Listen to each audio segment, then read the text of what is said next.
Prova di registrazione.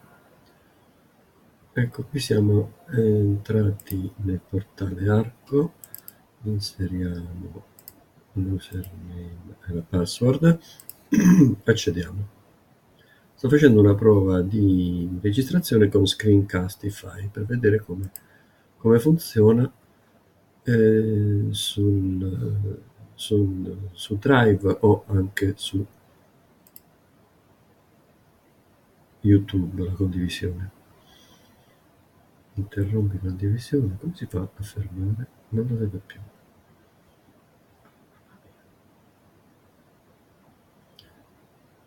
Devo andare su Chrome probabilmente.